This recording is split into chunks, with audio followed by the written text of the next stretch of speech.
Good evening. I'm Executive Director Brian Frazier of North Andover CAM, and welcome to our annual meeting for the year 2019.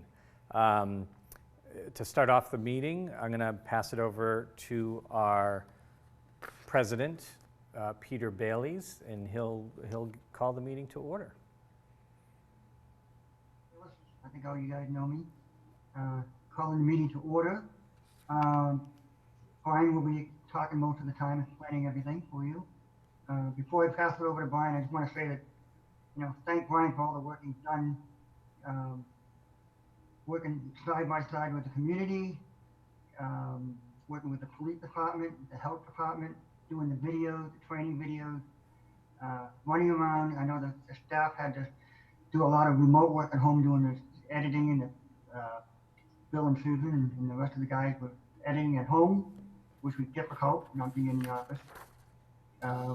Brian has been working 10 to 12-hour days with the whole town, running around the police department, health department, superintendent, everywhere, doing the videos.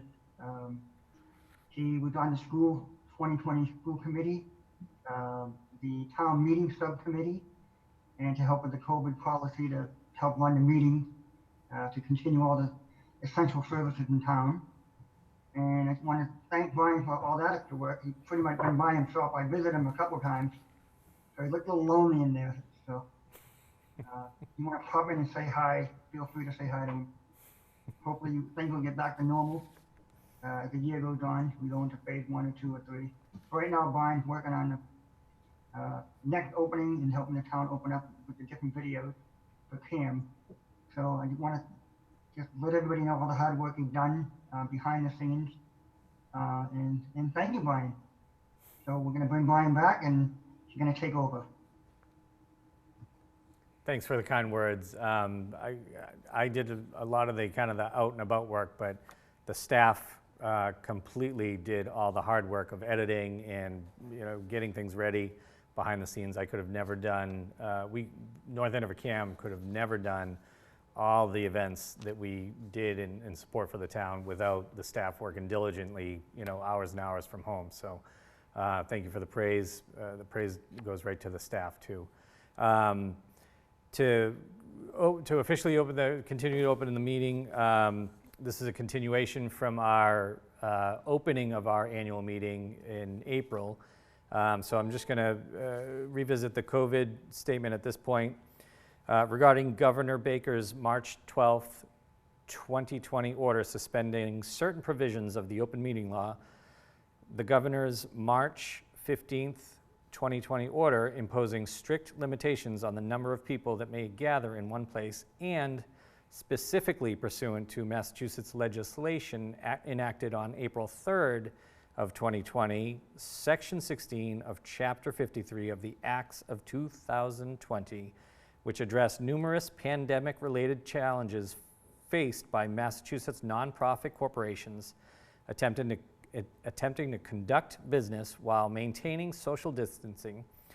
The new laws sets forth modifications applicable to Massachusetts nonprofit corporations for the duration of the governor's March 20, 2020 COVID-19 declaration of emergency, and 60 days after that, or thereafter. This year's annual meeting of members was opened on April 30th, 2020, and then reconvened today to safely hold our annual meeting of the members at a date in person or via online or video conferencing. So here we are. We tried to postpone it long enough to see if we could all gather in place. We're still under these kind of enforcements that we can't have you all here in the studio. And I'm sure a great many more of you would have shown up had we had a full dinner and the gathering of fellowship, because that's always something that draws people out. But we have our faithful members that are here on the call with us today, so thank you very much for joining us. Just a quick introduction while we still have everybody on the group shot of Zoom. You just heard from our current board president, Peter Bailey's. Also on the call is Steve Ventry. He's our treasurer. Mike Grant is here this evening. He's our secretary. Michael Hale is on our board. I'm not sure if he's on the call.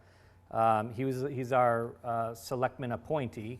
I should back up and say Mike Grant is the superintendent's appointee to our board. And Randy Hart is also the 5th member of our board. I did not see him on the call tonight. Just a quick introduction to the round of employees. Ray DeSilva, in alphabetical order. Ray DeSilva, you've seen him on the call already. He's in the control room helping out, getting everything settled down. He handles a lot of the programming end of things. Susan Martin is on the call. Everybody's been saying hi to her. It's always good to see her face. Bill Robert has been doing a ton of editing behind the scenes too. You've seen him on the call. In the studio helping me today, because I feel very lonely, I don't like being on this side of the camera much, and it's even more pronounced because I'm out here by myself. So I'm doing a lot better than I usually do. So, but with me in the studio today, Ray is wandering around, but he's also going to be on the Zoom call. We have our interns, John Hayes from Fitchburg State is interning with us this summer. Interesting enough, when the schools and the students were calling with COVID still running around, the schools deem this as an essential industry, which clearly we've been very busy. So they're treating their internships as these are essential internships. So they're still active in their internships. So John is from Fitchburg State, and Miles Crocker is here from Endicott College. He's in the room with me on the other side of the camera. Thank you. He's also a recent graduate of North Andover High School, and he helped out at nauseam with the graduation ceremonies. He was very eager to support the class, you know, having just graduated a year or two earlier. So big thanks to him. And he's interning this summer as well. Here we are.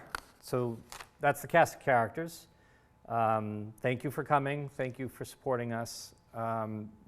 If we get into our regular business items, we're kind of, you know, I missed having you all here. It's kind of a little bit more formal because we don't have, you know, we'll have some question and answer later, but I'm just going to kind of run through a lot of what happened in 2019.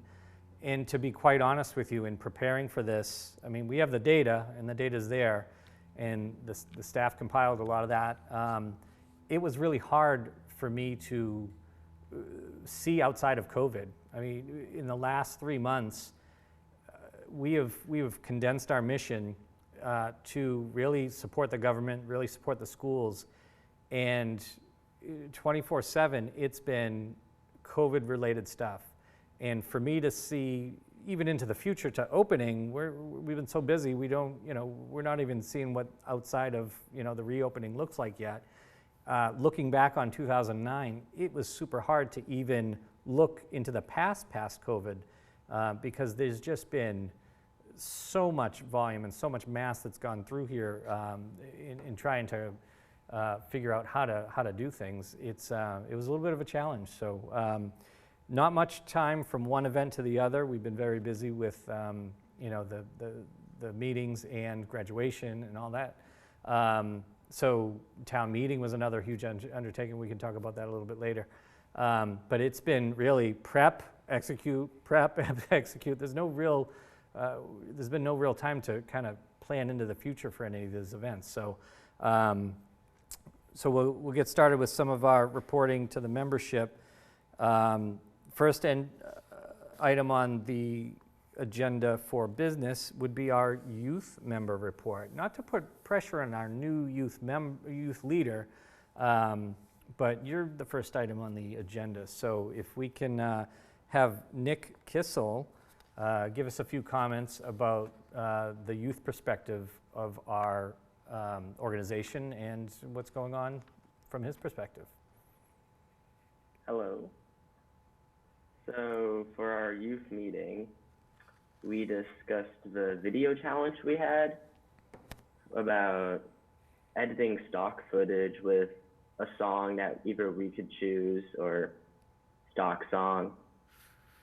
We did only have one person make one, which may have been me, but we discussed it nonetheless. And that, which there was only 3 people who turned up to the meeting, which led us into our next topic, which is bringing more youth into the North Andover CAM members. So we considered having online classes teaching like editing stuff, among other online things that would be able to be accessed by anyone. So it's easy enough for anyone to use. We then we just went to voting for youth leader. The vote ended up on me, and here I am presenting. And yeah, that's about it. Fantastic. Thank you. Fantastic. Thank you very much. The future's, we still don't know. We're looking outside of COVID at this point, so we will work, with the youth to figure out how we can engage the youth when, a lot of outdoor activities or group activities won't be there. So I think there's a lot of opportunities for us to engage people, the youth online and our members online. We have taken a snapshot of, thank you, Nick, sorry. Thank you, Nick, for stepping up and being the leadership there. We'll connect in the near future to do some planning for this coming year. Taking a moment to reflect on 2019. This was our first year in the building. We started the year in transition, so crossing over from the winter break into the new building was a huge undertaking for us. We've met since then because we had our last year's annual meeting here, but the transition was great. Being in 70 Main Street has been exciting. One of the biggest changes for us is being in a mainstream area. When we were at the high school, we definitely were a little bit buried. We had access to the students, which was great, but even to have somebody just drop off a tape or need to pick up gear, there's only one way into that school, and you had to kind of end around everything, come in the access road, and if either school was in session or, God forbid that you were there when the school was getting out of session and you were fighting all the traffic coming in, it was a big ordeal to come in and do one simple thing. Now being on Main Street, plenty of parking out front, plenty of parking out back, we've had very little, very active engagements with people coming in. Even just seeing our sign our road sign on the building, we've got great visibility both from Waverly Road and coming down from Upper Main Street. That we were very fortunate to have the sign real estate so that we get a lot of exposure with our building. And right off the bat, we got a lot of walk-in traffic, and even resulting in a regular show. We had walk-in traffic from a member who ended up starting to do a wrestling show weekly, I believe, and it's just a great activity area.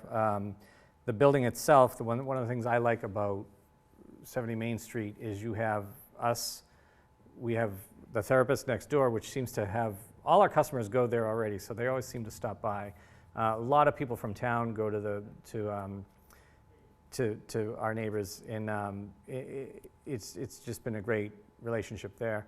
Downstairs, the apothecary got rolling, and it is as much as it's a pharmacy, it's also a kind of a meeting place. So kids are hanging out there, families are hanging out there. We see a lot of people kind of working at the countertop and staying there for hours. So. And next door to them is the SOGO Action. and that was a great gaming spot, big hotspot for kids. They did a lot of STEM workshops, partnered with the school systems. So having these groups of people in all the different facilities has been great. So we tried to start our hashtag of at 70 Main, so that whenever big events were happening, we would just show the activity in all the different spaces, which is it's been an active area. So walk-ins have been great. So that was right into the opening, months. Just a quick recap: we transitioned. We got up and running around March. We were fully operational in the space, March, April, into April. And then we, of course, had our grand opening, which was a huge success, including the SOGO Action Group and then even the pharmacy. We included them in our grand opening, and we had hundreds of people come by. We had the elected officials come by, and it was great.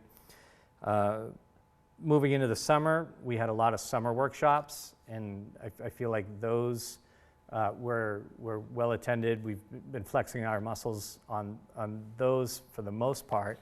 I could probably rifle through some of these screens to bring up some. Susan has been working tirelessly with the youth this whole time. And I don't know if you want to kind of give us a little version of what happened in the workshops. This annual meeting is a little bit different. I'm excited because the staff usually runs all the gear during the annual meeting. And this year, I brought the subject to them. I'm like, if they wanted to engage and be a little bit more active in the meeting, I'm happily eager to pass things off to them, because they're the ones that are working with the workshops and the memberships a lot more than me behind the scenes or whatnot. So I don't know if, Susan, do you want to take a spin at explaining some of the workshops hitting the first summer here? Sure. I didn't prepare anything because I didn't know I was going to be talking about them, and I can't really see that slide, but I'll wing it. I think they call it. You guys call it up. We were really able to expand on our summer workshops, our after-school workshops, and our school break workshops with the new building. We're able to allow more kids into the workshops, and we added another computer. We were able to just do new things. We added Photoshop, and which we had done a little Photoshop before, but we were able to add it more into the mix. We added podcasting into the mix. We took our after-school middle schoolers to places outside of the studio. We would have one class at the studio, and then we'd have another class at the library or the historical society. We teamed up with them to do videos that would highlight what they were doing. And yeah, the new building really allowed us to expand the youth workshops, which was awesome this year. One thing that we did differently was we kind of branded them differently. So we did like Music Video Monday for the vacation workshops, not the after school workshops. We had Music Video Monday, Stop Motion Tuesday, Mixed Media Wednesday. That's where we did the Photoshop and the podcasting. Thursday was Game Show Thursday and Fake News Friday. And for the vacations, we offer them as one day. So a kid could do just one day and then go to the Science Museum on a different day, because I know they only have a week for April vacation. So we did it that way, but we did have a lot of kids wind up doing all 5 days. And then in the summer, we did it as you signed up for the full week. And that seemed to be a good system. I think the workshops were great. You seem to be happy with them. Some worked, some most of them worked, some of them missed, and we adjusted. I should say you adjusted. And just having the space to run the workshops and still be able to have other people in editing or somebody using the conference room. that's the beauty of this facility, is that we could do multiple parts of our mission while something was going on, where we were limited in that, in the prior space to that. Jumping around to membership in general, we have a report here, and feel free to take the full screen if you want, John. But so our database is tracking a little bit differently now. Usually we break out our whole membership in these categories, but with the way the new database is working, it seems like it can only report out the new members as they came in and how we added this year. So that's what we're looking at here. We had 18 new adult members, 41 new youth members, one senior citizen joined organization. We had one organization join, and we, if you remember, a couple years ago, we voted to open up the doors to out-of-town memberships. So we've had a couple of those come in. Some of the metrics on our membership activity.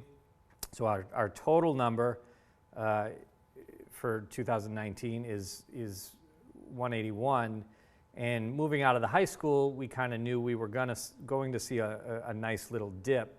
Not a nice little dip, but an unfortunate dip, just because we knew we had kind of seasonal memberships with the seniors or the high school students. They might, typically seniors, they would come in at the end of the year just to do some final projects and join on as a member for a month or 2 months, and then fall right off the books with graduating. And so, you know, noticeable dip, but nothing that we weren't anticipating. If not, you know, might have been expecting a little bit more. Having had youth is typically half of our membership. And then active members in line, and if we remember, if we look at our snapshot of our year, the first quarter of 2019 was moving into the building and getting settled. So motivating members into volunteer positions wasn't, you know, our top priority during that first quarter. So so having a drop of a couple of members here and there in the active volunteer members, I think that's still acceptable, and we're eager to be growing into the new year. But if I jump on that same bandwagon, if I look at my list of things to talk about, I mean, over the last couple of years, it hasn't been a normal stretch for the North Andover community. We had gas explosions, and I, you know, kind of briefing the staff today, I was like, you know, so was gas explosions last year? And I knew there was something that the town, we were partnering with the town trying to figure out how to navigate something before COVID. And if you remember last summer, we got into EEE, and it canceled a lot of events. It canceled National Night Out, which is a big event for us and a big event for the community. We talked about bringing that into Main Street, and it came really close to happening on Main Street, and then that kind of fell apart due to some of the guidance from the town and the state and whatnot. So, so a lot of roadblocks in general operation, but a lot of commitment by the community to keep bringing things on. So yeah, EEE was definitely in the summer and into the fall. And that's all pre-COVID. Go imagine that.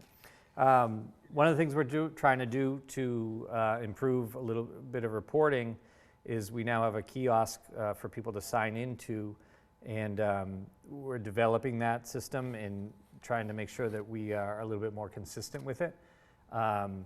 So this is a snapshot of how we're tracking the people coming in. I think we're in the, correct me if I'm wrong, Susan, but I think we're in maybe the 70% efficiency in this tracking. There's a lot of people that came in, and I was a big culprit of that. If I had Rotary in here or something like that, they should be signing in every time they come in. So this should hopefully improve our tracking on our members, volunteers, and visitors coming in. Speaking of Rotary, The other big asset that we have here in this building is our conference room. We've opened our doors for the community to use our conference room or our meeting spaces. So we have Rotary now meeting here for their weekly meetings. It's a breakfast meeting, and it's Thursday mornings. I'm currently the Rotary president, so feel free to join. Thursday mornings, 7:30 a.m. We have breakfast here. We utilize the kitchen to our kitchen space to have breakfast. Rotary's here. EAA 106, the Experimental Aircraft Organization, holds their monthly board meetings in our conference room. The Triad Group, which is really about emergency services, really focusing on the elder population. They used to meet in the senior center, and they were one of the first groups to move their meeting over to our space. We accommodate the size of the group, and it frees up the very limited space over at the senior center at this point to have more open programming for the seniors there. So that was a great partnership that came right on board here. Ability Assistance has been holding their meetings here, and they shoot a show usually every month, so they would hold their board meeting here after their show. So that's kind of a snapshot of the groups that have come in to use the conference room, and encourage anybody to come down. We're open to board meetings, community meetings, anything. If the Cub Scouts or the Girl Scouts need a place to meet, they're welcome to come. It's been a great asset because you see names and faces around town, but it's also more foot traffic from a lot of these boards that I've been at or been here for when they've used the space. It's faces I have not seen before, which is great. So it's great exposure for the facility. So if we move from the conference room from Triple E into the fall, that's when we got into making sure we had a presence. So we moved to this brand new facility. Moving into the school year, I wanted to make sure that the school knew we didn't abandon them. That we used to have the studio in the school. I wanted to make sure we had a huge presence with the school, so we really took an initiative, and the staff jumped right on board with it to ramp up our coverage on the sports.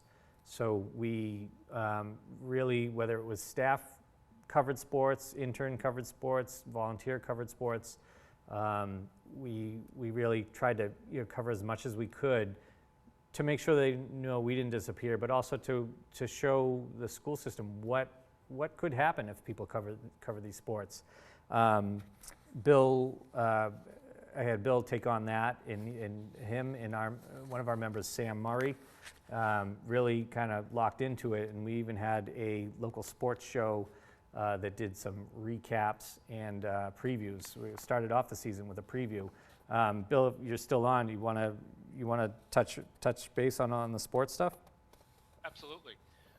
With sports this year, we actually did have a huge commitment to getting more sports on there. Part of the reason, obviously, as Brian mentioned, we wanted to make sure that the high school knew that even though we were leaving the building, we weren't leaving them behind.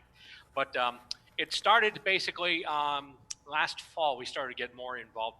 But then with the fall sports, it started out, and in the first week of September, we started production on Scarlet Knight's Sports Scene, which we basically call the show that gives you highlights, scores, and more. And we did right up until the point where COVID shut everything off. I think we've got 12 episodes in the can. But in that case, one of the nice things about Sports Scene was it not only allowed us to do highlights of games and previews and things like that, but it also allowed us to cover other sports that maybe didn't lend themselves to a single camera TV production. For instance, like swimming or golf or things like that. We didn't have a swim meet on the air. We didn't have a golf tournament on the air. But in either case, we had interviews with the coaches. We had swimmers. We had the golf coach on there. So even though basically we couldn't get every sport on the air as a quote unquote telecast, we were able to get coverage. And in the first two parts of it, in the fall sports and the winter sports, we were actually able, I believe, to get coverage of just about every team. and that includes the ski team, the wrestling team. So and there's a lot there. And one of the other things is for years we've been doing sports, and we've had crew. I mean, we've had our crew over the years, and to all the people who came out and volunteered crew, thank you so much for doing so. But this year we also had a lot of people coming forth and doing commentary too. So we had a lot of people doing play-by-play. Obviously, I did a whole bunch of it as well. But Sam Murray did a lot of interviews, went out, did a lot of stuff on of his own volition, really, and he was instrumental in getting Scarlet's night sports scene off the ground. Some of the other voices, obviously, Rhea Herb, we've heard for years doing football. He's done some baseball and things like that too. We also said hello to some new voices this year. Aaron Goodless started doing Scarlet Knights basketball. We also had other voices doing basketball too. Andrew Severin, his father John Severin, they were there, and also in there as well doing some of the sports too is someone who came to us as part of last year's Tuesday Night TV School, in which in the fall we actually did classes on different things, not just general TV production, but how to do how to set up your home AV equipment, how to start a show as far as branding and things like that. And one of the people who came along and was instrumental, and it was a huge help throughout that time, was Jake Bowman. And so thanks, Jake, for all the help. And he was great. He basically had a lot of enthusiasm. And basically we said, okay, we'll try this and do this. And then he did that and expanded it to here. So Jake, thank you very much for all the help you gave us. Some of the other people too, Neil Crehan, who helped out on football and basketball with Ray Ahern. Drew Wilmot helped out doing calls for field hockey. Mike Bono helped with soccer too, both the girls' youth soccer and some of the boys' soccer as well. And the crew, the volunteers for the crew this year, we had Bruce and Kathy Duran, Nathan Wilmot, Jill Wilmot, his mother, Casey Dalkey, Nick Kissel, Jake Bowman and Sam Murray again, Josh Kinane, Ali Joya, Brennan Kaufman, some interns from Merrimack College, Owen Loth, someone who came in later on, Angel Almanzar, Jill Wilmot, I mentioned already, Drew Wilmot, the father. And also thanks to the people who contributed what we call family cam footage. Basically with sports scene, we decided that if we can't get to a game, if there's a parent there with a phone or something like that and they have stuff posted, by all means, send us stuff. And Ernie Panos and Mark Bosco did a lot with that too. The coaches were on board from minute one. Thanks to all the coaches who helped us out, appeared on the show. And also many thanks to someone who was really behind us from day one, Laura Habecker, the athletic director of the North Andover Public School System. So a lot of stuff done this year with the CAM Sports, and we do actually have a highlight reel. The highlight reel you saw at the outset of the show, we basically did the public access offerings for CAM Access, CAM Ed, and GovCam, but we also made a separate CAM Sports reel, which is available and which you can watch as well. So that's it as far as the genesis and the operation of CAM Sports. Obviously, everything came to a screeching halt once COVID showed up, but that's more a 2020 thing. Right now, we're focused on 2019, and 2019 was a great kickoff year for CAM Sports. Brian? Nice toss. That's great. It's been exciting. It's nice seeing the footage on the channels. It populates the education channel. It is one of the hybrid parts of our channels where the government channel is mostly municipal-based content. The Access channel is mostly members, and the Ed channel is mostly school content, school sports, and meetings, or anything the classrooms do. But this is the channel where our members will go out and cover things, and that content still ends up on the education channel because it's the school-related sports. Moving on through the year, we had Community Media Day in the fall, and that was a fun day. We had some activities planned, and we did a cooking show, which was great. It's nice to use the kitchen set. We've had a couple groups in to test in the kitchen set for a cooking show, and we're still looking for a lot more traction there. But we've had some great ideas. But that was one of the areas where we actually had a show, which was fantastic, and it fed some people.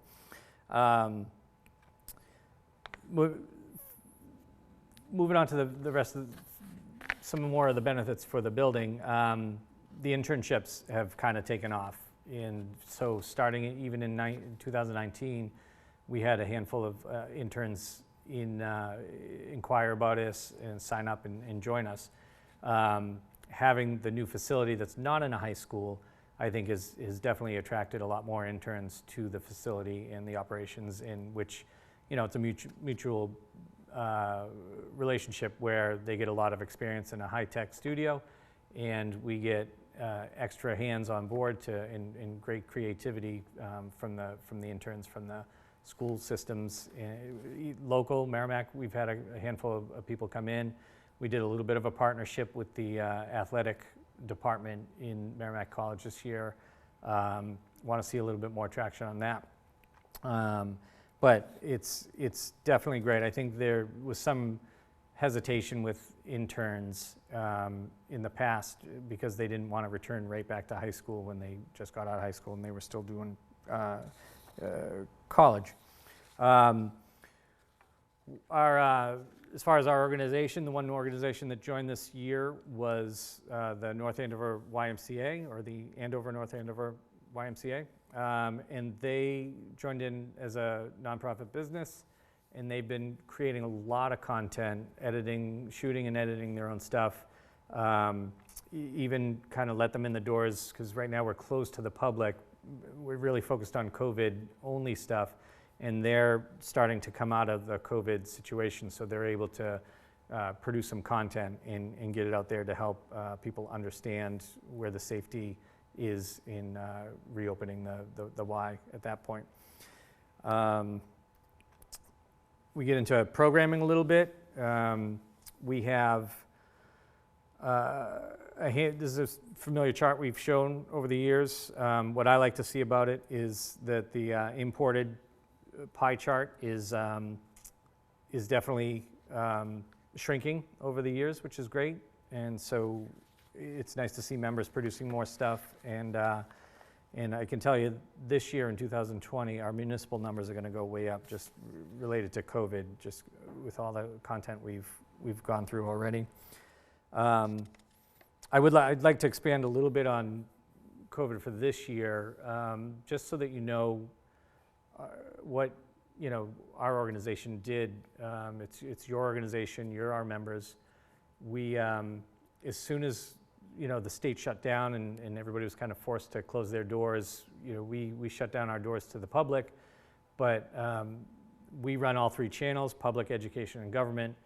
Our mission got solely focused on government, and then as we moved on to graduation week, we opened up to the school department. But it was really about, as Pete said earlier, it was about in the days of it happening, the shutdown happening, the town had to figure out how to keep going. So I think we have a great relationship with the town and with the town, Melissa Rodriguez, the new town manager.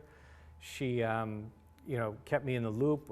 I was invited to department head meetings, and we figured out policy with the open meeting law and how it changed things. And between us, the town manager, the Board of Health, the IT department, we came up together with what worked for the town as far as the government meetings.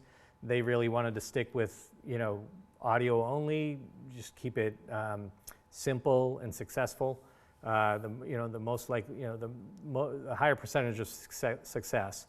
Keep it to audio. Put up a graphic that showed who was on the air, in limiting any kind of fail points type of thing. So we've been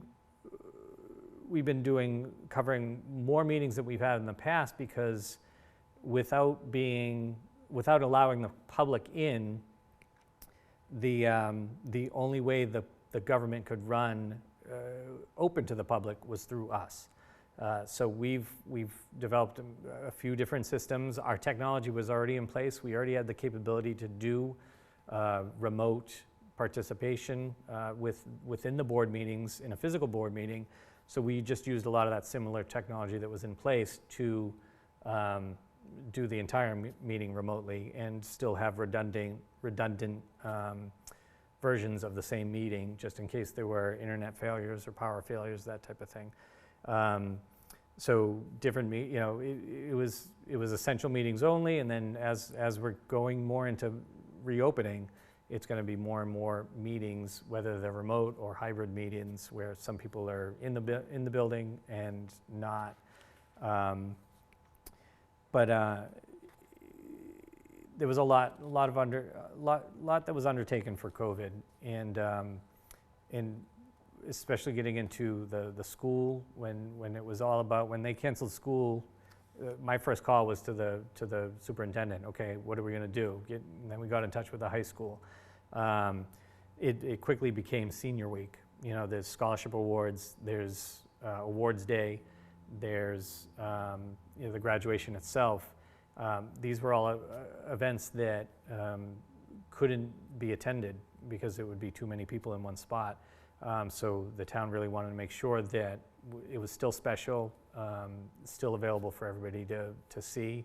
The first thing we did during COVID was the Memorial Day ceremonies. We pre-produced that in conjunction with the veterans group that runs that, and the Patriotic Observance Committee, and they really, went through, pre-producing it, and we shot everything ahead of time, had it all roll off on the day of what the parade would be. Then after, and it was fantastic. I think a lot of people appreciated it. We then moved on to the school system. Graduation was about 6 days of shooting, 6-hour shifts. The staff was out there, they covered that. The volunteers, the interns were out there. The award ceremonies and the scholarship nights were submission after submission of videos, and Susan handled a lot of that, and just coordinating the trafficking of the videos coming in and out was just remarkable. I mean, it can be mind-numbing trying to see all that information. And then graduation, again, getting pieced together. It was great for, I joke, it was great for the families. Their graduation was 10 minutes in, did their thing and left. And but for some of the faculty and the student officers, those were 6-hour days. So it was definitely a mixed blessing, and everybody really, stood up to the challenge.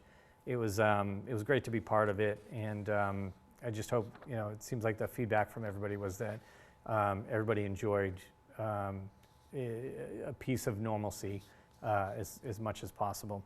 I am glad that we're all kind of used to this COVID thing with Zoom calls, because when you're on a Zoom call, people are always looking in the wrong spots. So I'm not used to being out here. So if I'm looking off camera, hopefully you're all used to it.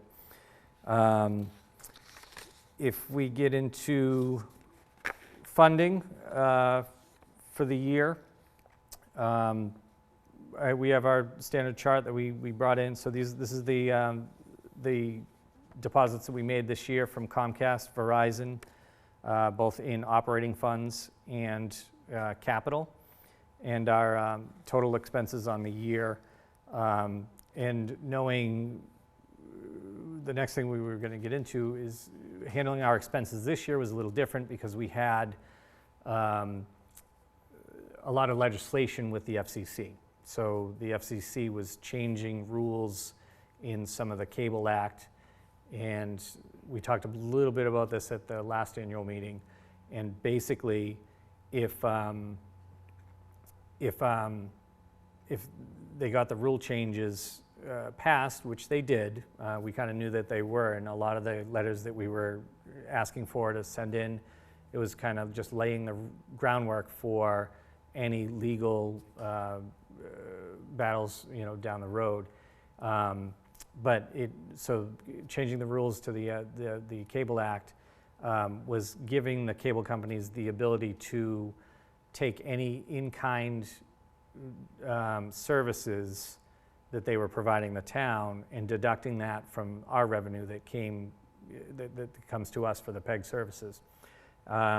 So with that in mind, we approached this year a little bit more cautiously, and we worked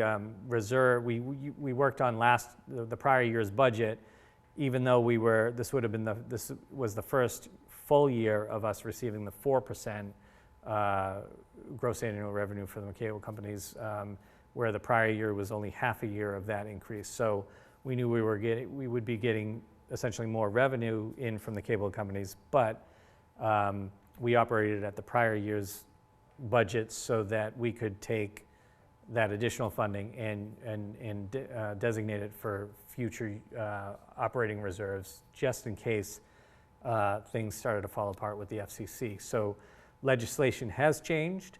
We have not seen any dip in funding. The town has not received any notice from the cable companies on any in-kind restrictions or deductions or whatnot. So could be that they're all waiting for the new administration in January.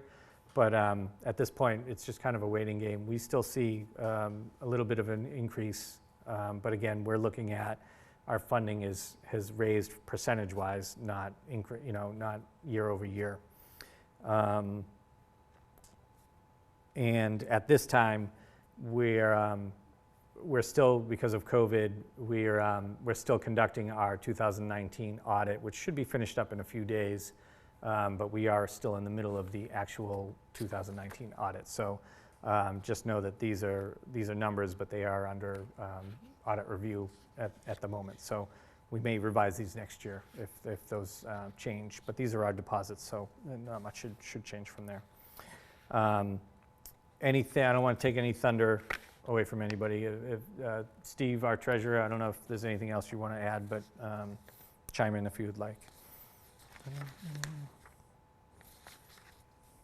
Hearing none. Great job. Oh, there you go. It was go. a great job, Brian. Thank you. As you mentioned, I know it was a transition year, but Brian handled it very well. Obviously the increase in occupancy expense was offset by an increase in the PEG fees for us. But again, Brian did an outstanding job in managing that. And we managed the prior year budget and did so successfully. So hats off to Brian and his team for doing that. Thank you. No, thank you. No, and again, I couldn't do any of this without the support of the staff or the support of the board, and I appreciate it.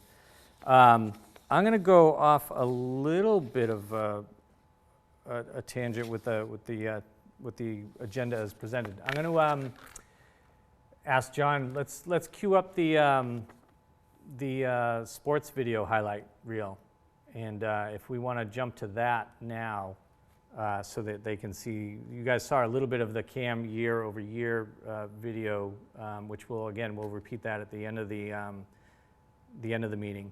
But if you can cue that up, and we'll roll that, and we'll take a sneak peek at that while we can.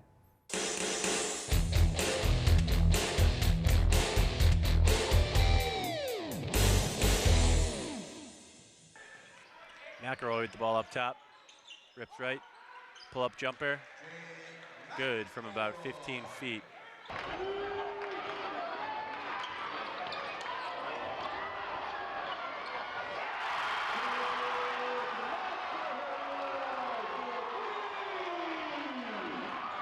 A sluggish start caused some panic here from North Andover High School, but after scoring 64 points in the second, third, and fourth quarter, the Scarlet Knights channeled their inner Bee Gees and are staying alive.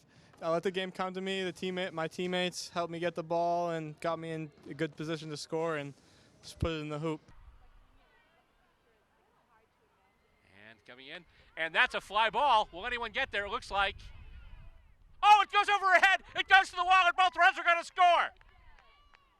McElhinney into second.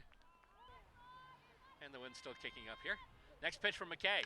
And that is a solid shot line drive. That's going to go into right field. That'll be a base hit. And they're going to try and send her around.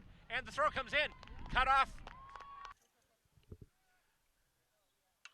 There we go. And there it is. Oh, goodbye. Touch them all. Woo! Whitehead. Was that Whitehead? Yeah. Eric Whitehead, first baseman. Yeah! And here he comes.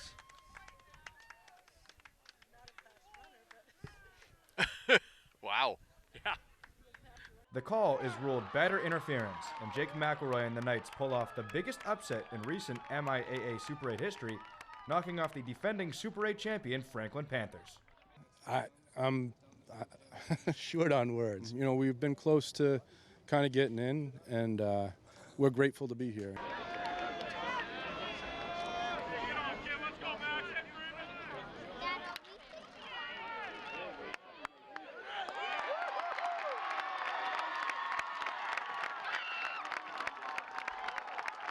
So you were drafted by the Red Sox. That's the elephant in the room here. But you know, I mean, it's an impressive accomplishment in its own right. When you factor in that and the fact that you're a Super 8 champion, how do you look back on your North Andover baseball career? It couldn't have gone any better. I mean, that's how I live it with no regrets. I think I had a great 4 years in North Andover High School with no regrets, and it was the best 4 years of my life. Hello and welcome to Scarlet Knight Sports Scene, the program that puts you in the game with the teams of North Andover High School. And even though they did lose some more graduates this past season, the impact was minimal, and North Andover still has quite the returning cast. So there are definitely some voids to fill there, and then some standouts we were lucky to have last year and coming back this year. We have Lexi Rivet, who's our senior. You know, I'm looking forward to seeing our soccer coaches again are phenomenal, and you know, they lost a lot, but they're good coaches, so I think they're going to stay where they're going to stay. Same with football. So it's a really special bond I get to have with these kids as they come through the high school from freshmen to seniors and watch them grow, not just as soccer players, but more as people. And I think that's probably my most favorite. Just keep it going, pretty much. That's it. Just keep it going. Just keep working hard. You know what I'm saying? Mike's been a 3-year starter for us. He started as a sophomore D-end. And with it now, that's Gutterbed once again. And her kick in. Oh, under the crossbar and a goal. North Andover doubles their lead. Goes to the side. North Andover's there. They try and move it once again, kind of a give and go. And she stops, gets herself some room, kicks it in toward the goals, and that's going to be in. We're halfway through the second half. Once again, she hits it right to Rivet. Rivet shoots it in and scores! There we go, just from the edge of the circle. Blasted in by Rivet. That is her second goal of the day. The Scarlet Knights in front. Oh, they try and tap it toward the net. And it's loose now. And trying to chip it in. And that's a goal! I believe that's Anna Bono who scored that one. Handoff inside to Gavin. Eludes. Oh, beautiful. Slipped right out of several tackles. And I would say he has the pylon. Kick comes to Gavin into the middle. He's in the wide open, and Freddie is gone. He's got those knees up. He's pumping his hand, and that is the answer. Got to guard yourself. Kick goes in. It's bending, headed in, and that's a goal. That is a goal. 1-0 Scarlet Knights. He passes out to the far side. And here come the Scarlet Knights. Race for it right now. Who's going to get there first? Looks like North Andover's going to get there first. And he's going to kick the ball. That goes in. That looks like that's a goal. North Andover with now 24 points.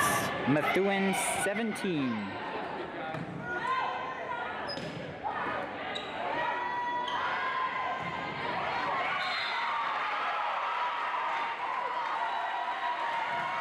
North Andover with 24 points and Methuen 22.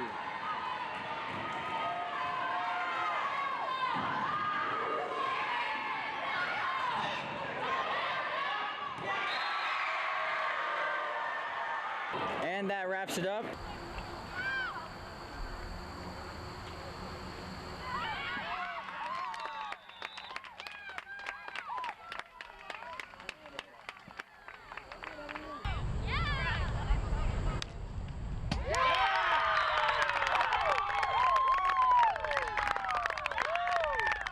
Been teaching here since 1995, so I coached about 10 years before I started teaching. I love coaching the sports that I did in high school, you know, and it gives me a chance to kind of share that love that I learned of the sport.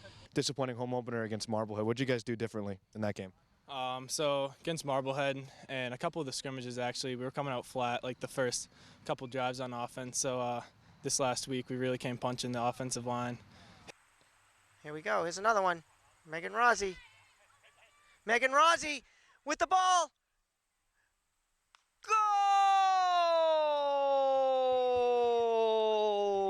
Goal! Surround Ella Lins. Great ball to the outside to Vanessa Mabley. Good job by Vanessa Mabley going through the ball. Vanessa still has the ball, 1-on-3. Oh, good footwork by Vanessa Mabley. Great shot and a save by the North Reading goalkeeper. But Mabley, what footwork. And that's a beautiful kick. Who's going to get there first? Let's see. It's going to be, looks like Lowell, the goalkeeper. Oh, he kicked it. I think he whiffed on it. And, oh, boy. Oh, what is that? Here we go. Kick goes in, and it's a goal! And I believe it was James Boyle, number 5, put that in. Caitlin Panos pushes it back in and scores. Nice backhanded shot by Caitlin Panos. A beautiful day for a round of golf, and an even better day for head coach Nick Antonelli and the Scarlet Knights golf team to finish out their regular season. Season's gone pretty good. The boys did a pretty good job of defending home turf. Lost some close matches, some good matches away. Even though we didn't win, I think we did amazing today, and I'm really proud of the team. We all put forth our best efforts, and we tried really hard, so I'm really proud of us. Awesome. Yeah, we all cheered for each other, you know, even though it was a hard loss. We really put up a fight and put in our best effort, so I'm really proud of the team either way it went. They are now 4 wide with Wolfgang at the far end of the field. Looks like one-on-one coverage. But they're going to go with the draw up the middle to Freddie Gavin. And he's able to cross the goal line. Drops back. Scrambling to his left. Finds someone open. That's us! It's a catch. Touchdown, North Andover. I don't think they've had one yet. In fact, I don't even think they've had a shot on net yet. As once again it's chipped in. And the blast comes in. And that's a goal! I think Lexi Rivet got a whack to it. Tewksbury, but then taken away by North Andover with it once again. That's Rivet. Rivet has 3 already, and nice patience there, just trying to get it through to anybody, and then goes into the midsection, and let's see, it's a goal. I believe getting a stick on it was Lexi Swartz. And here come the Scarlet Knights with it right now, and the pass going to Davis Randall. Big pass in, and he takes the shot, and he's right there from just inside the free throw stripe. Hits that one.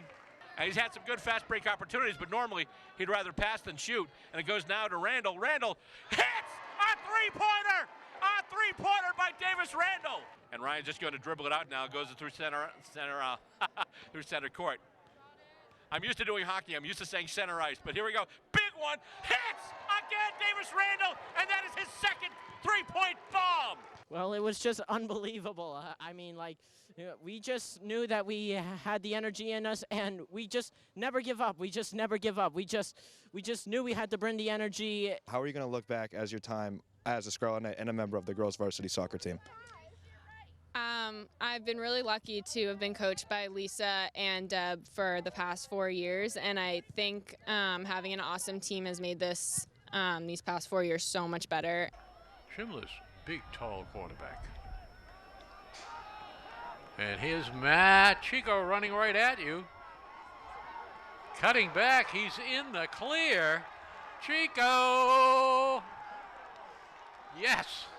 Touchdown, Knights! It was really good. We struck really early in the game off of a corner, similar to the other goal, but in overtime we got a corner call that was really awesome, and went into that, I was like, I could take the straight shot, but chances are they get a tip off of it, so I took it in a little bit and then got the shot off of that and scored. On the move, race for the ball. Who's going to get there first? Looks like it's going to be a North Andover shot. He's got the chance now, and kicks. Oh, nice job there by the goalkeeper. Bicycle kick, and knocked out by one of the other players. And we've got calls of handball from the crowd here. Oh, and they carded him. So here we go. Kick goes in. In! It's a goal! North Andover scores first. I believe so. Chico wide open. Wow. And Play by Matt Chico. Chico outrunning the defensive cornerback, number 28. Motion to the right side.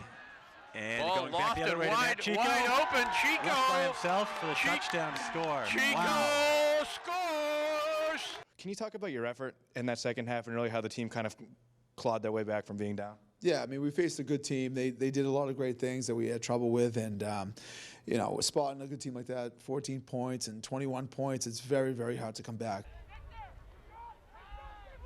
Chico going deep. Ball is out there. And he has it. Just incredible. Who else?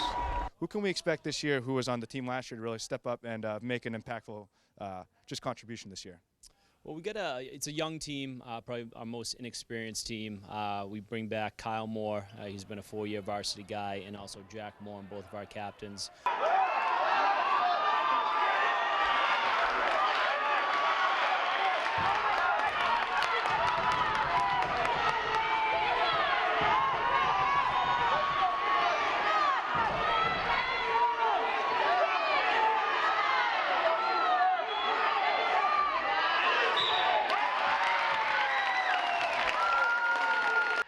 3-0 Lawrence already. North Andover. Nice inside pass. And run your offense. Slow the game down. I like what we see early from the Scarlet Knights. Nice pass inside. Moore and again for 2. A nice little drop step. Nice entry passes inside already. And here come the Scarlet Knights. Lawrence staying in their man-to-man. DeAndre King with the right and the finish. How do you do? It seems the team is as motivated as can be to start their new campaign. I'm a competitor by nature, and I think every night going out there and having a competition with a great team is why we do this. It's fun, right? After starting the season off with a win, they seem to be. Excellent, excellent. So thank you for that. Cutting the sports highlights together, Bill. Bill was hyper-focused on the sports this year. Very exciting to see all that stuff come together and seeing it all in a wrap-up of the year. It's great. Coming back to our agenda, we did the treasurer's report. Sorry, with all that extra time, you think I'd be more organized. We have the rest, so that's the end of my presentation, sorry. So at this point, I can open up anything to questions. If anybody's ready to chat a little bit, I guess. Any questions on our year?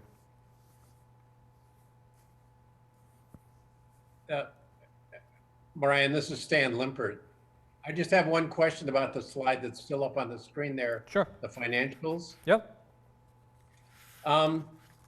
The capital number is not included in the operating budget. Is that true? True. Correct. They're two separate numbers.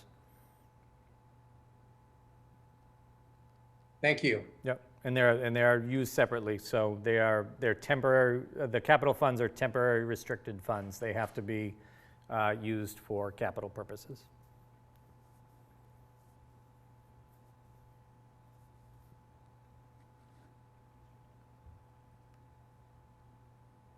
Hello, Brian. Yes, ma'am. Hi, I have a question. My understanding is that in order to have an annual meeting, you have to have half the members. And if we have 17 attendees, 4 of whom are staff, we only have 13 members who are here today. So how does that work? Where are you getting a half? We don't have a half for a quorum. Well, how many do we need? Bylaws.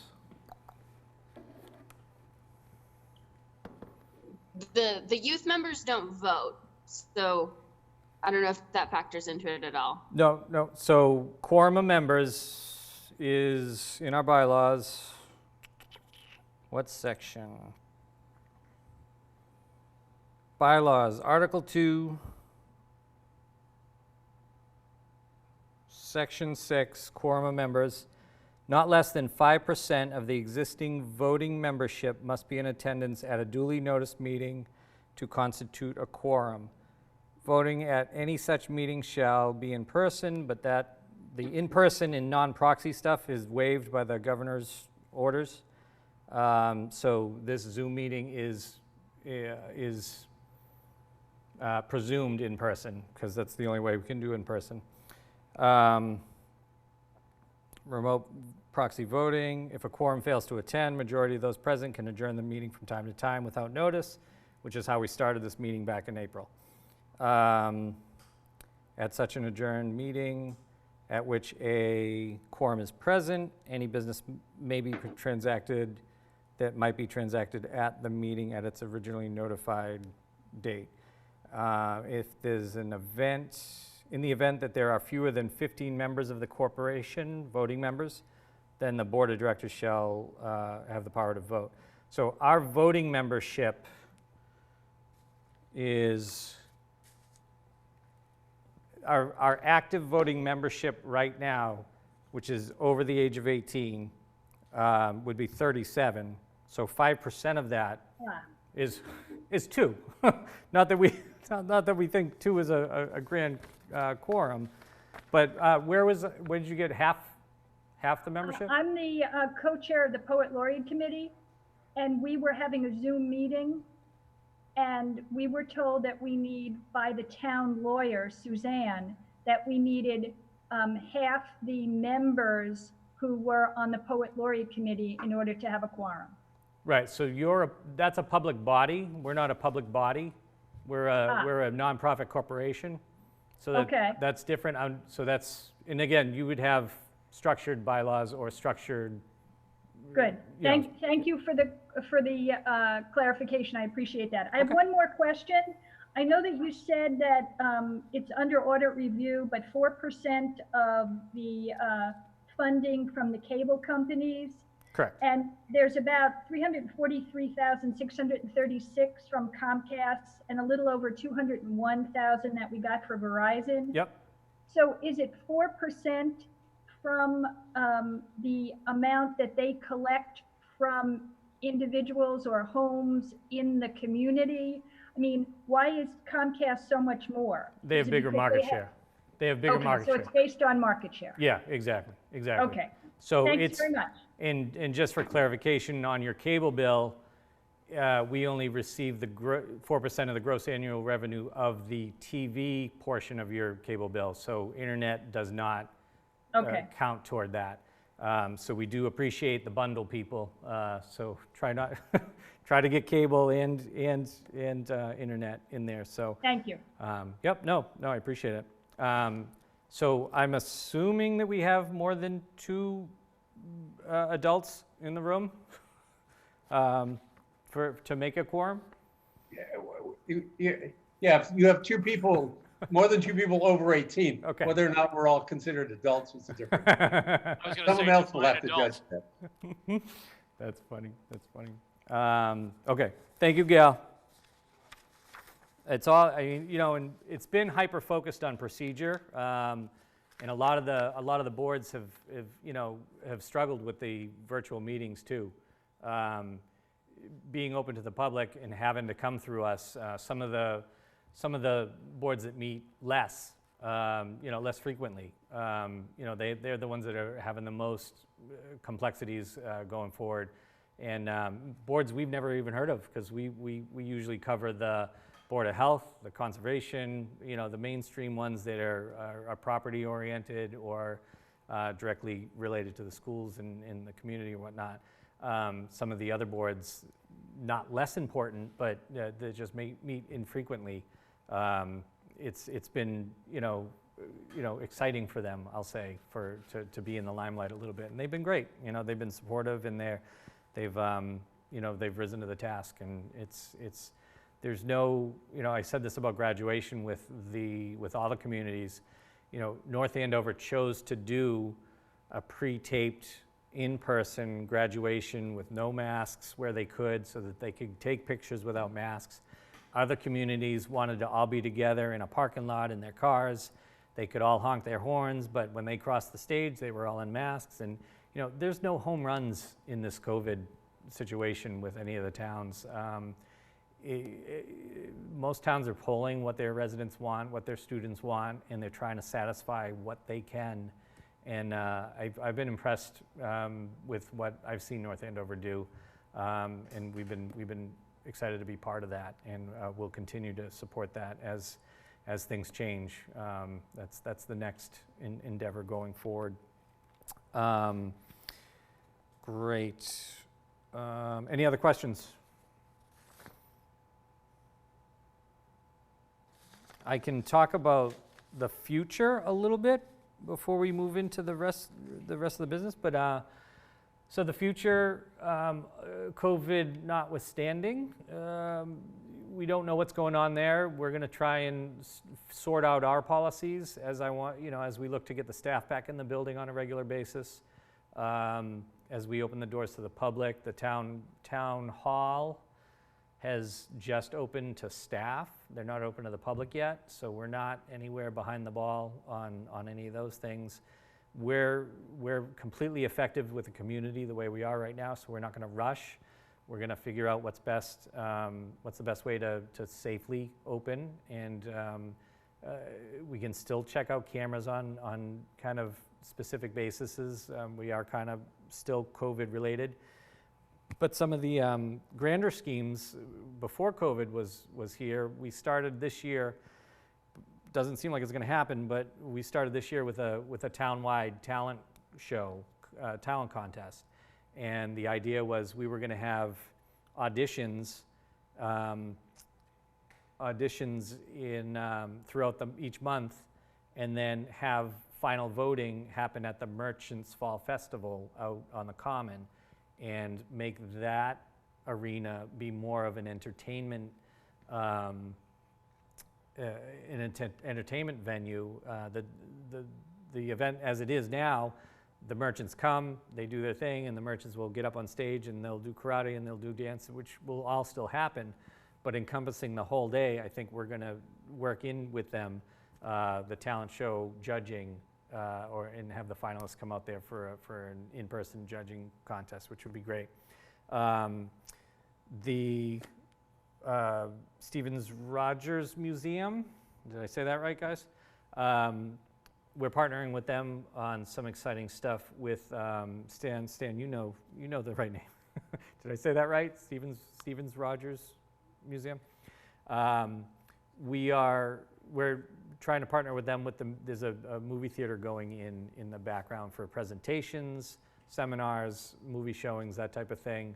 There could be a lot of exciting performance space stuff happening there. So we have, we're excited to see, we have some, what do you call that? Time-lapse photography going on right now. And James is very excited about all his ideas there, and we're eager to support that. And then expanding, we still have endeavors with the cooking show, the cooking set, trying to get the restaurants in here to get a lot more of their tricks of the trade, maybe, using the kitchen facility. And partnering with the groups downstairs, the Golden Seal Apothecary.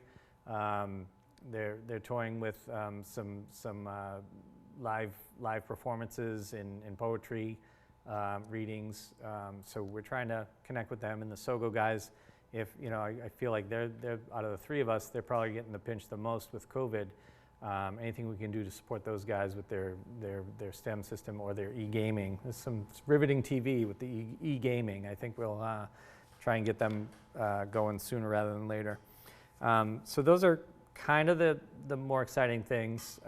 Again, whether it's gas fires, Tripoli, COVID, we've had a lot thrown at this Merrimack Valley region recently. So I do feel with the other kind of tragedies that happened, North Andover was kind of prepared for this, and we kind of all seamlessly worked together, and it's been a great experience.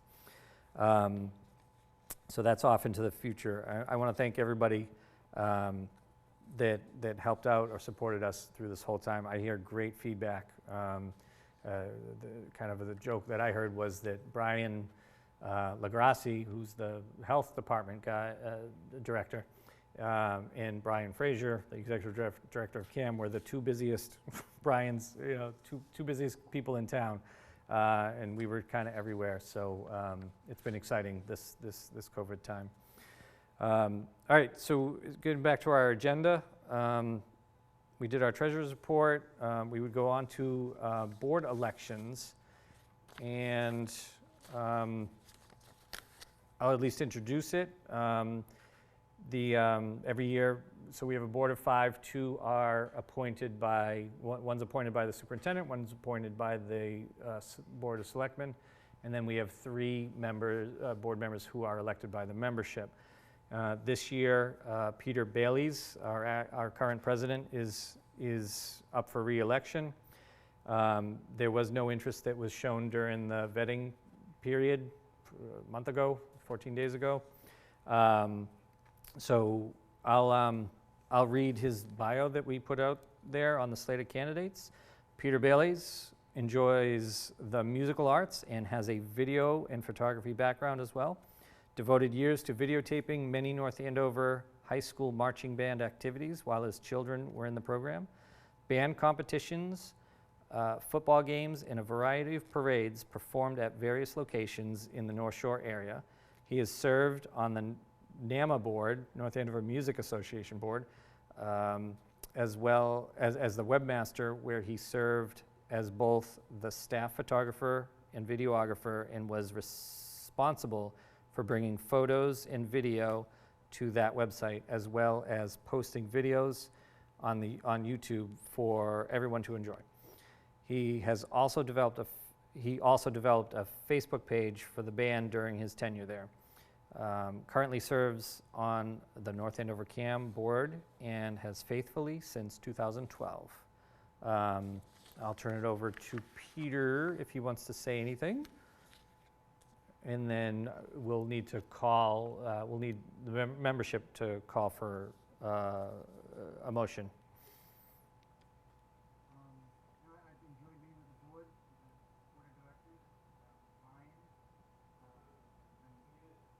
I think you're muted, Pete. I'm not sure. Hey, I see him now.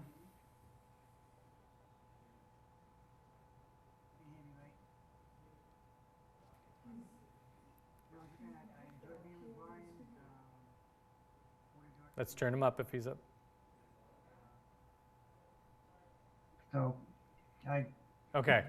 Pete, we have you on audio now. Sorry about that. That was on our end. Go ahead. Sorry. I don't know if you heard me, but I enjoyed being with the board, with Brian, and developing the new building, moving in. So I'm be willing to serve as president for a 3-year term, if you would like me to. And you heard the bio. I've enjoyed working with the school system. And of course, my wife is a school teacher, as some of you know. So if you have me, I'll be glad to serve as president for another term. And that's it. Back to you, Brian. So from the membership, if there's a motion that could be made.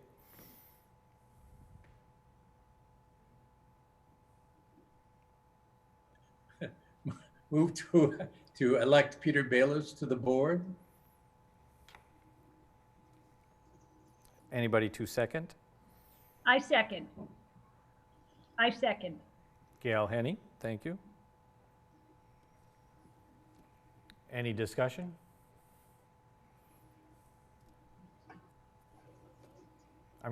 I've seen so many board meetings now. I want to emulate my favorites. So I'm hearing none. We'll call for a vote. All in favor? Aye. Aye. All opposed? Aye. Any opposed?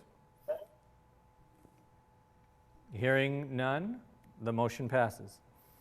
Thank you, guys. Thank you. Structure, I favor structure, so thank you for allowing us to have structure in the organization. Thank you. I guess if you're all in the room, we would applaud, so let's do a virtual applaud.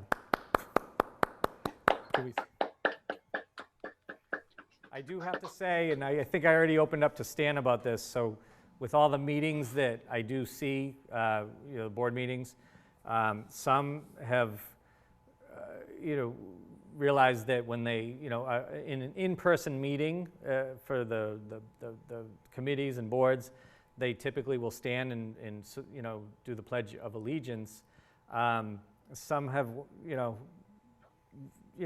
one way or another have decided not to because it's unruly and it's hard to hear, and it's definitely an experience to hear. So it's definitely a fun world with COVID.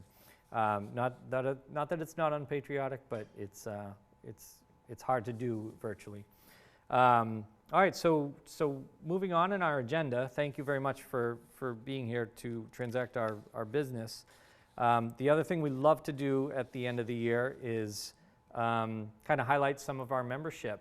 And because honestly, we're running the place if we're running the place the way we should be, the members are doing the programming, and it takes a lot of hard work to do all this stuff. And so we like to kind of highlight the members as they, just kind of shine and help North Andover shine. So I am going to call on, and again, it's nice having the staff here in active during the meeting, not being behind the scenes, because again, you guys see me out in the public a lot, but it's really the staff that works with all the membership more on a day-to-day basis. So if I can ask, who's going to do, let's see, I think Ray and or Susan has our first youth award, if they want to announce our first youth award without me spoiling it.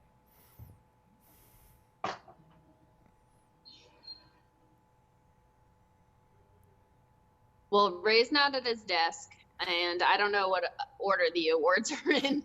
So we tried to get you on our briefing meeting but we didn't reach. I didn't know about it till it was happening. I know. We didn't. All right. Well, there's Ray. I think Ray knows the order that they're in, so I'll toss it to Ray. Welcome to virtual meeting. Oh, hello, everyone. All right, so the first award we like to dedicate, let me just pull up the slide, sorry. It is our youth award. This award goes to Carly Jones in recognition of being the youth member with the most volunteer hours. She tallied up around 403 hours. So congratulations to Carly, who couldn't be here tonight, but we will let her know. So congrats, Carly. Carly, some people might have met her. She's usually, when you walk in, she's usually on that first desk. What's the school again? Sorry, what's the school, Susan, that she attends? Greater Lawrence Technical School in the media graphics department. Yes. So she has tallied up a lot of hours. So congratulations to Carly Jones. And moving down the list, hang on. Oh, sorry. So just taking it in order that I have here, I have Bill Robert, who's going to give us our adult most hours award. Yep. Bill, you can take it away, Bill. All right, Next thank you, one. Ray. And so now we're going to be handing out the award for the adult volunteer at North Andover Camp with the most hours. I've already mentioned his name tonight. In fact, a number of us have mentioned his name tonight. Not only has he been a great help in keeping our sports coverage up and running, but also even during the COVID outbreak this year, he's been going around to different businesses and going on his own time and doing stuff.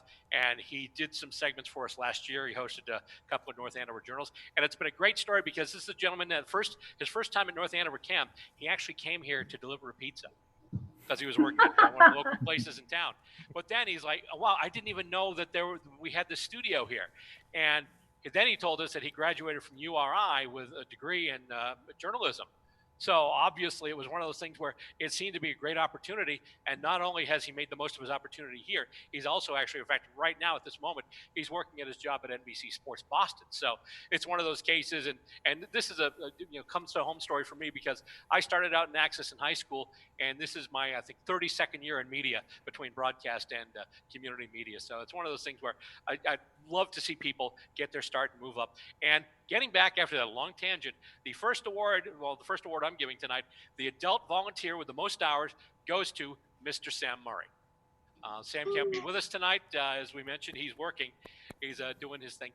You see the screen grab there as he's being the host there of the Scarlet Knights Sports Scene program. He does a lot of stuff here. It is well-deserved. And thank you, Sam, for all that you do for us. And now, with the next award, let's go back in order. And in order to do that, let's get back to our Master of Ceremonies, our Executive Director, Brian Frazier. Thanks, guys. How's that for a toss? No, it's very radio. I love it. No. So Carly also was a little bit kind of hung out here as a full-fledged intern. So she helped out on day-to-day projects as well as doing some volunteer stuff. Sam's been awesome, engaging, and he's. Did you mention he's working at the sports? What is it now? NBC Sports. Is that it used to be Fox Sports, now it's NBC Sports. NBC Sports Boston. Yep. So he's actively engaged in the industry. So we're excited for him. So Susan, I'll lead into this one a little cleaner. Sorry to leave you hanging there. We have our senior award. Do you want to? Is that enough information? I know who this one is. Okay. Thank you. So yeah, we have different membership types, and this is the first year that we're doing a senior award. In the past, she has gotten the most adult hour volunteers before. You've probably seen her if you watched the highlight reel at 6:30 when we first jumped on. You saw her a bunch of times. The award goes to Irina Grasso. Yay! Yay. She does senior moments. A lot of her volunteer hours came from Wednesdays when I would go down to the senior center and edit with her. And she also would film around the senior center, her and Lester both. But she volunteered a little bit more, so she had more hours. Yeah. And back to Brian. Sorry, they were yelling at me about putting the graphic up. There's her picture. I was so enraptured with your enthusiasm of your description of her that I didn't do my job. I apologize. I think enthusiasm is a great description of Irina. Absolutely. Just enthusiasm. She glows. She's awesome. She glows, and she lights up the room wherever she goes. So, fantastic. Thank you. Again, another reason why I'm not on this side of the camera that often, because I don't pay attention. Back to Bill Robert, in another partner of his throughout the year, for the Rookie of the Year. And again, this is going to involve a little bit of a story. This gentleman first came to us as part of our Tuesday night TV school. He came in wanting to basically learn. He's really into radio and media and things like that, and came into one of our classes to try and see, what kind of opportunities we had and what he could do. And since then, he's kind of done a whole bunch of his own stuff. He's got his own YouTube channel. He does podcasts, and he's helped us out doing sports, doing interviews, doing camera, anything we've called on him to do. He's been great. He's been helping out. And Rookie of the Year, first-year member, started with us in September of 2019. And I'd like to say congratulations to our winner of the Rookie of the Year Award for North Andover Cam, the one, the only, Jake Bowman. Hey! Round of applause, everybody. Round of applause. Excellent. And Jake's with us on the call today, right? Is he still there? That's why I was texting you, Jake. I wanted to make sure you were here for this. Yeah, I'm here. Excellent. Well, thank you. Thank you. We miss you. We'd like to see you around. I heard. Did you land a job in the industry? Did I hear that right? No, not yet. No. Interning over at the radio station? There was something at the radio station. Kind of interning. It's on a shutdown for now because of the of COVID and everything. So yeah, but once it's been a great opportunity to kind of get into some of this stuff, especially not having a college education. being able to kind of, learn how some of this stuff works is, it's educating yourself, even though I'm not in school. So, keeping my mind active, meeting some great people. But yeah, so. No, thank you. We again miss having you around, and we're excited to get back to sports and engaging in a lot of the activities that you were so active in. So we'll get there. Thank you again. Appreciate Congratulations. Thank you, guys. And I still think I have Bill with our final award, which we don't always do every year because it doesn't happen as much. But go ahead. I'll let you fill in, Bill. Well, this year it did because at the start of the season, I mentioned before the names of people that helped us out doing the CAM Sports. One of the youth members, Nate Wilmot, actually wanted to do some stuff with field hockey because his sister Phoebe was on the team. So he came to us, and at the time, obviously, he's younger, so he doesn't drive. So Mom was helping with the transportation and getting back and forth and things.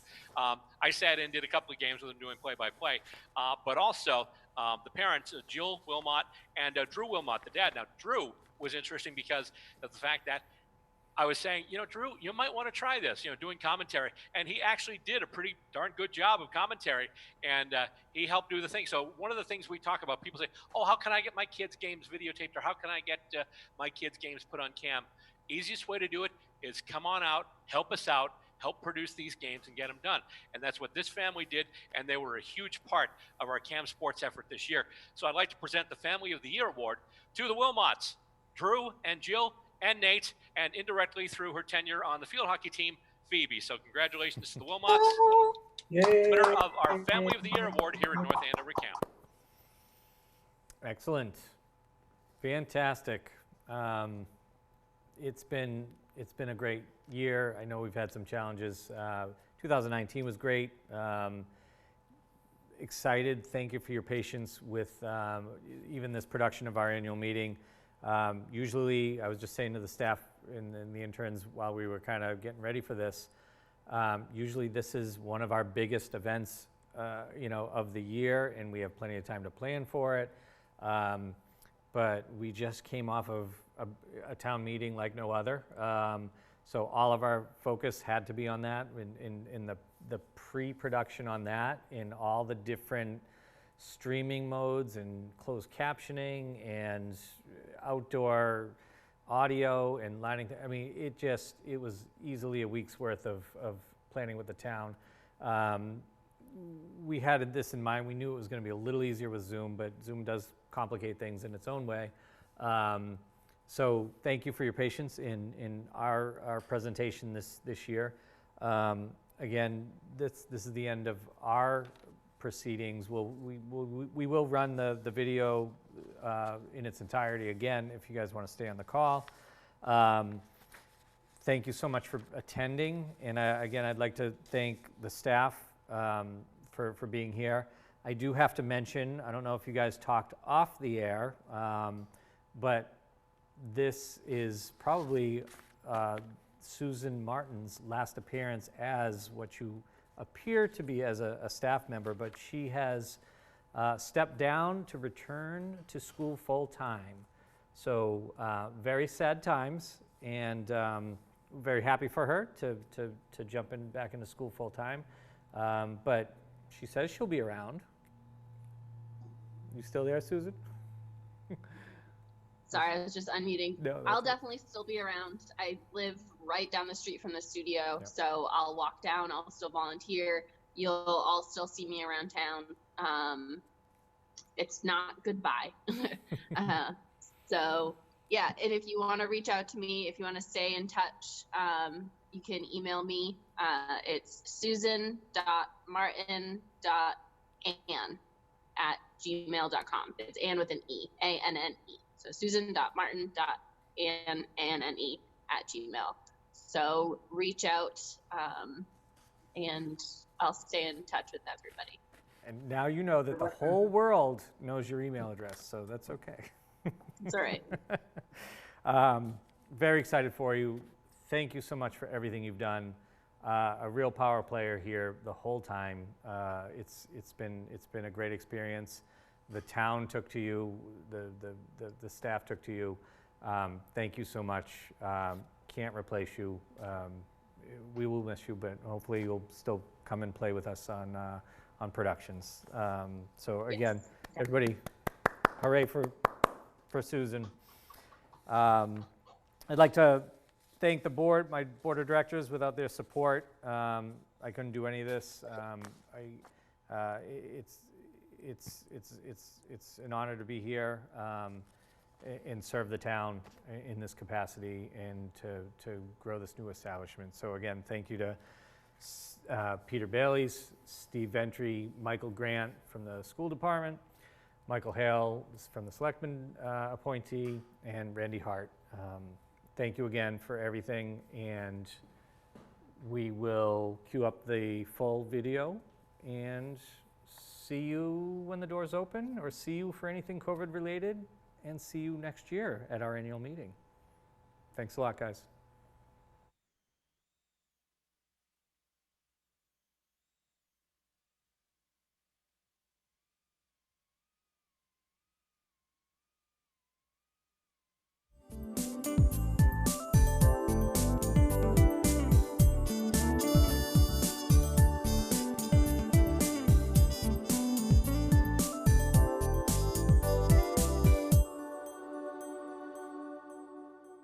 This project led me to Sumatra, northern Sumatra, to investigate palm oil production.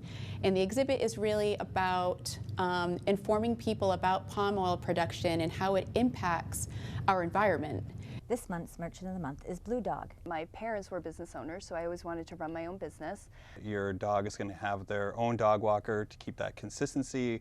On June 14th, 2018, Kyle White, Brennan Miller, and Jenny Santos packed their bags and set out on a 2-week trip to the country of Ecuador. So as you can imagine, it's super high up, really, located far from any other local city, so it's really difficult for them to access resources. Well, we're here at our home. We're celebrating. What are we celebrating? Menorah.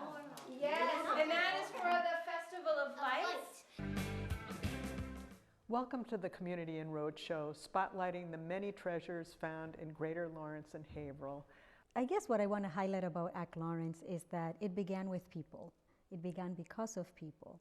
And we wanted to help the community in many different ways. I am so excited for spring. We have Easter coming soon, and the weather is getting warmer, and soon we'll be outside planting. And I'm here at the North Andover Thrift Shop at 172 Sutton Street. Well, the thrift shop actually began in 1955 as a fundraiser for the North Parish Church, which was putting on an RE building, a religious education building.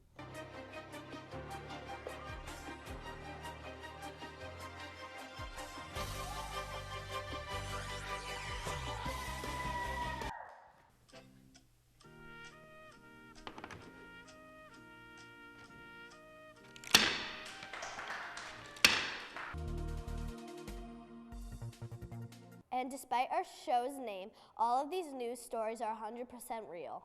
Breaking news! Evidence shows that fish are rapidly evolving into Mike Wazowski. We were walking down Main Street when a bunch of gray specks appeared on the horizon and started assaulting us. We always like to section off our youth, so the most volunteer hours for youth is Nicholas Kissel. All right, so I'm going to present this to you. I'll come back to me and I'll sign it. And congratulations and thank you. Thank you. Thank you very much. Make use of what I leave in love, and God shall bless you from above.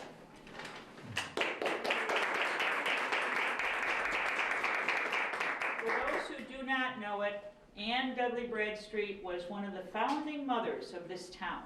I'm here with our May Merchant of the Month. We are at 132 Main Street in North Andover at Freshy Face. It's not always about what you buy, it's about what you're doing at home. So I make it fun for them. I make sure they're comfortable, they're never in pain. It was the result actually of a group of people who I think really just had a passion about the idea of bringing people into our downtown. And so Tina Messina, who's the owner of First and Main Plaza and the Wine Connection, myself and Michael Smolak actually met in one of Michael's greenhouses to talk about this idea of how do we put together a farmer's market. Let's give them a hearty hello. Hello. And let's do a barbecue if we haven't done one before. See you in July.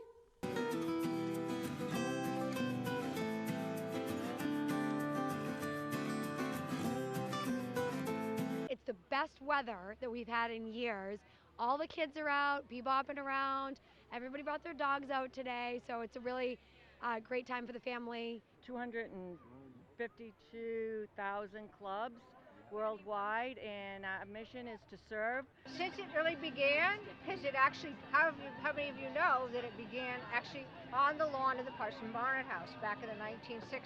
It's basically a demonstration of agricultural things related to the sheep industry. Joe, aren't these facilities absolutely amazing? Unbelievable, unbelievable, state of the art. We're all here to celebrate. We just had a great time in front of the green screen, having some fun with some of the kids that are here. There's a lot of people outside having fun. We couldn't have done this without the support of our board of directors, with the selectmen, the town manager, the economic development team here in town. They pointed us in the right directions and supported us the whole way through.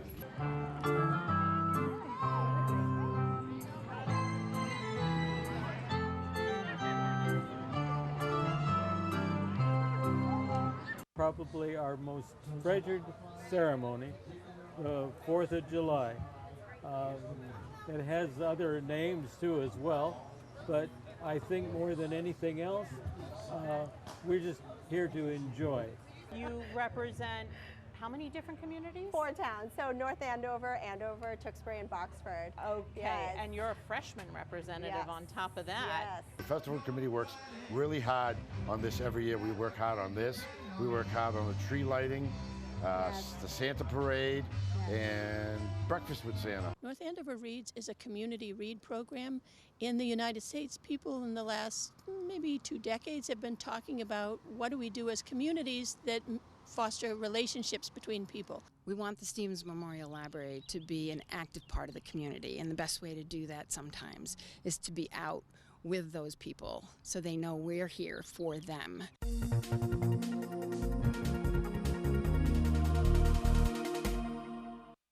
I'm here at Market Basket reporting on a recent event where turtles are currently protesting the store.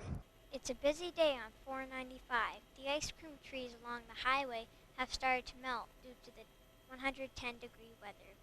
Thanks for watching RFNN, really fake news network. Where all the stories are totally real. Really? You can trust us.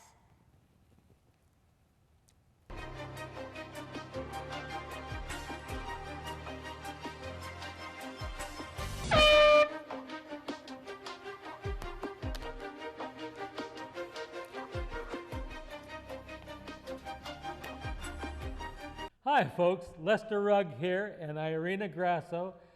We want to thank you so much for watching our show. First question, how was the whole weird food combination store thing made? Food combination store was created when I was sitting in my kitchen, bored and hungry, and I looked in my fridge, and to my surprise, all we had was onions and popcorn. The August Merchant of the Month. This is Amy LaMarche with Salem 5 Bank. Salem 5 Bank has been around since 1855, so we're pretty old. We've got all kinds of things going. Special reminders. On September 8th, the Senior Center will have a bake sale table at Ashland Farms Car Show. Here we go. The ball goes up, and the Rucks will go to work, and hit out to advantage by the Demons. Goes off the hands of Ken McCarthy, and McCarthy has it now, gets the crumbs, and then starts to move it forward. Kicks it toward the attacking zone, looking for Matt Wood. Oh, Wood! Right there! Great chance. It's in their right forward pocket. And kicks out and goes to ground. Number of players going after it. And with it, there's Pat Keene. Keene with a kick toward the goals, and that is a goal! People get inspired by poets, get inspired by a lot of different things. One of the things that inspires me a lot is art. I had one that won an award one year where I cut up 12 different sonnets that were rhyming and rearranged the lines in non-rhyming form. different activities in camp.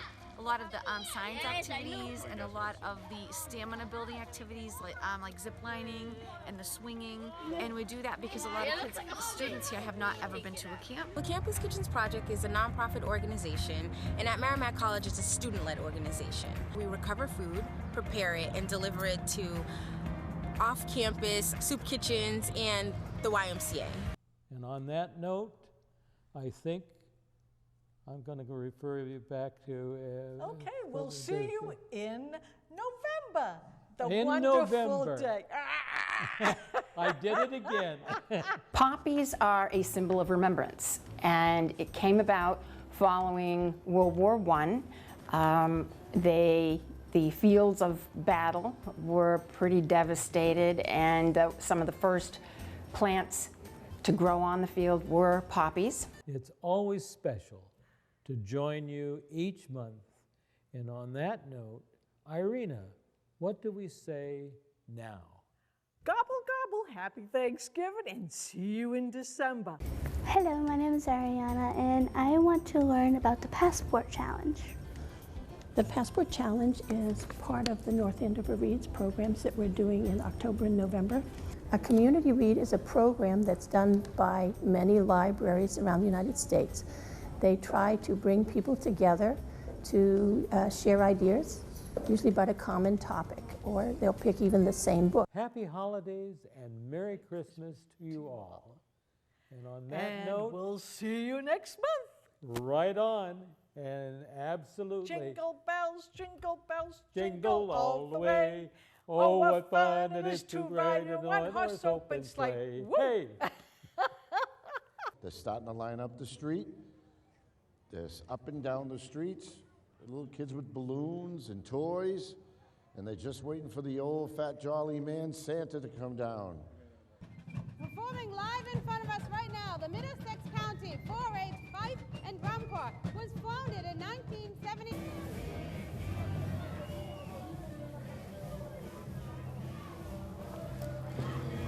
Here comes Santa Claus. Santa Claus, here comes Santa Here Claus, he here comes Santa Claus, right on a fire truck. I want you all to hang out, enjoy the rest of this festival tonight. Take in the holiday spirit. 5, 4, 3, 2, 1. Merry Christmas! We had to find a good use for this building after the Museum of Printing moved out. And we decided to restore it and use it for the North Andover Historical Society. The essential things that we do, which is education and exhibits and working with the public on research, haven't changed, but the way we do them has changed. The Historical Society had a lot of archival material, meaning we had photographs, we had copies of old histories, we had newspaper articles. There's a lot of things out there they want this year that are new. All tech stuff. I know, we have to get the elves working on it. Yeah. Dashing through the snow in a one-horse open sleigh. Over the fields we go, laughing all the way. And what would you like for Christmas? I would like a paint set, please. Oh, tea I love set? to paint. Oh, I thought you said a paint set? You want to paint? Yeah, I want paint set. Okay, will you paint Santa a picture? I don't know.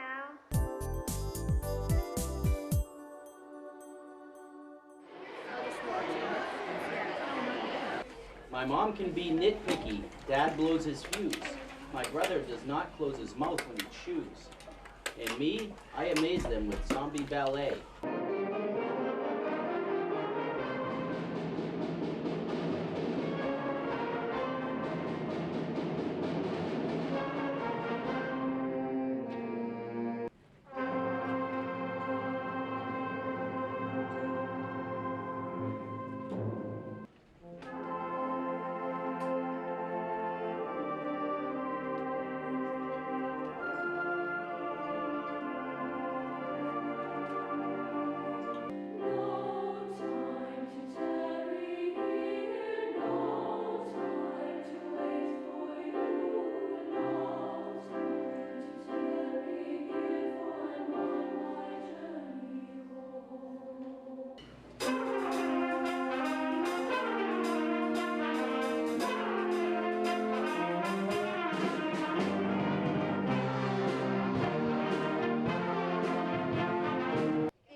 Thompson Elementary School's 3rd annual talent show.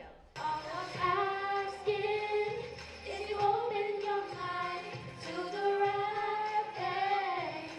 She was looking kind of dumb with her finger and her thumb in the shape of an L on her forehead.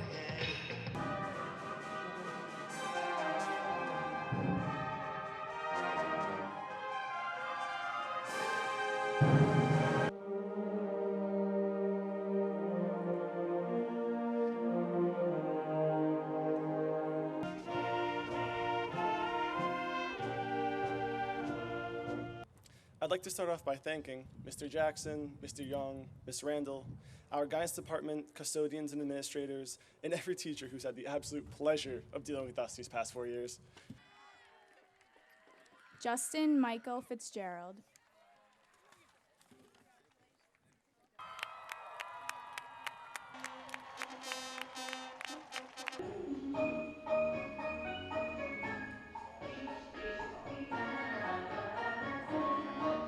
Today is Race Amity Day, and it's an event brought about by the club that we've had here for about 2 years now. Our clubs, basically our mission is to sort of celebrate and recognize the diversity in North Andover and sort of promote unity in the community. I didn't mean to.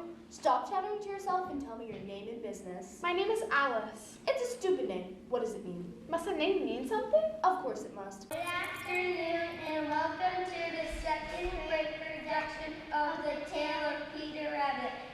In science, do you care at all for me? My heart beats for you. This will be a brief meeting. I would like to inform you all that there has been a grant of money. What about my bucket? We could poke holes in the bottom. Since you all cheated, none of you are getting a raise, and as a punishment, you will all be working February and April vacation.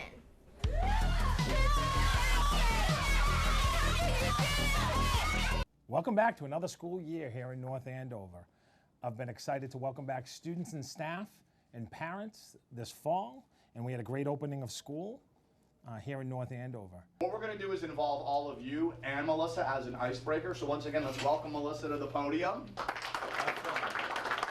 We have to be kind all the time, even when it's hard. And we have to listen. Not just pretend to listen, because it's easy to pretend to listen, but really, really listen.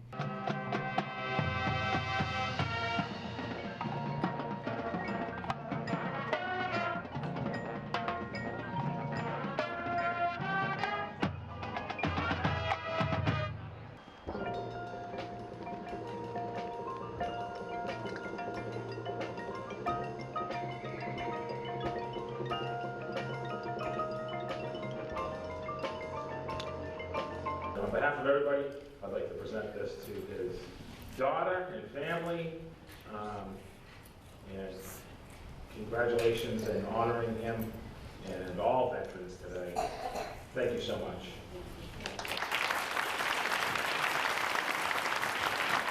Hey guys, Mike Coakley from the North Andover Athletic Association. We're here at the Nights on the Run, the 9th annual Nights on the Run. It was a great day. We had a lot of walk-ins, and people are having a great time.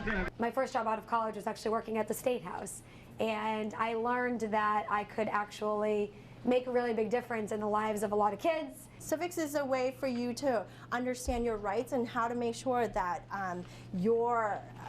that we are representing the things that matter to you. It was about 24 years ago that in this school, and only Ms. Ramondo I think was here when this happened, we lost. I was here. You were here too? First year, unfortunately. It was the first year. We lost 2 7th graders to suicide. Okay, it was a horrendous time. So the case, so it's Tinker versus Des Moines Independent Community School District. What are the facts of this case? So what happened? Yep, go ahead.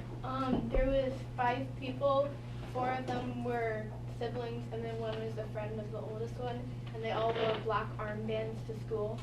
Good morning, North Andover. I'm Allie. And I'm JJ, coming to you live from the North Andover TV studio. It looks like I grabbed the wrong foundation shade, but it's fine. It'll still work for this look. So you're just going to want to really apply that all over the face, nice and even. I left the swamp and became a street entertainer. Then everything just fell into place, I guess. So that's your rags to riches story. How inspiring. Yes, it's definitely been a crazy ride. Working closely with the town manager, but more importantly, the leadership team here at the schools to develop a budget for presentation to the school committee, the superintendent's recommended budget on January 9th. The school committee will hold a public hearing on January 16th.